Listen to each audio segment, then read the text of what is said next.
why I'm glad Donald Trump won the US elections. And just for context, I'm not American. I'm not a US resident. I am a British citizen, and this is going to be a UK perspective. Number one, he is harder on abortion than Kamala Harris was. Now, there are a lot of people asking questions like, can you truly be a Christian and vote for the Democrats? Should a Christian vote Democrat or Republican? Can you be a Democrat and a Christian in 2024?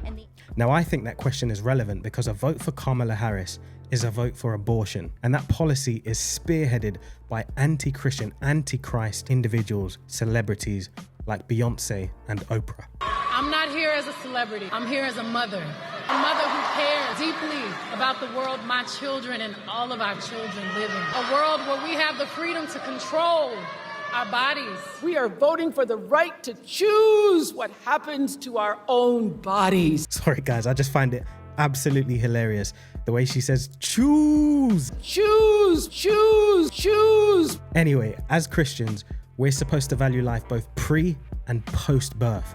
But Kamala's policy seeks to allow murder in the womb even up until the point of birth, which is absolutely crazy to me. To be honest, her policy on abortion sounds more like the whispers of Lucifer, which have been voiced aloud by his children. Number two, he is harder on illegal immigration and crime than Kamala was. The thing is, whether we like it or not, illegal immigration is a crime. It's the willful intention to circumvent the law in order to enter a securely bordered area. It's equivalent to trespassing. The truth is that most illegal migrants aren't fleeing war zones. Many people like to make out that these illegal immigrants are fleeing these war zones, but most of them are just leaving their countries because they want a better life elsewhere, which in itself is an honorable and inspiring thing, so long as it's done through the right channels, through the right lawful means. Kamala, on the other hand, dodges the question on immigration and crime, so much so that during her election campaign, she was even referred to as no comment Kamala. I am not going to talk about the vote on that. And I am hereby calling for the death penalty for any migrant that kills an American citizen or a law enforcement officer. At the end of the day, it was God that created the idea of his people having their own bordered land, their own place to live and thrive. Yet, it was us humans in our supreme intelligence who thought we could outsmart God and decide based on emotion to make it open borders. Anyone can come, even if you go on to commit a crime, which is ludicrous. Number three, he is more outspoken on his bid to end the wars. Look, Trump has something about him that deters conflict from nations, whether it's his ability to employ peace, negotiate, or use American retaliation fear tactics. I don't know what it is, but I know he has that ability. And this might sound crazy, but Trump said, I will end that war in one day. It'll take 24 hours. Now, I'm not saying I believe him. In fact, I don't believe him. I honestly think he's delusional, but I do think that he truly believes himself, which is more than what I can say for Kamala.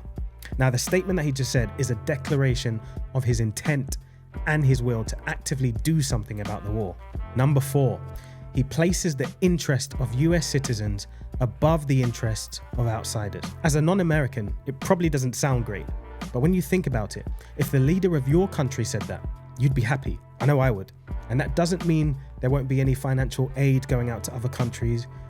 It just means let's make sure those who need financial aid in our own country get it first. One thing I will say though, is that Kamala Harris conceded maturely and gracefully, promoting her desire for a peaceful transition without any disruption and to ensure that we respect the Constitution and the result of the ballots. But to be honest, I think we can probably say she's had a few tearful nights these past couple of nights.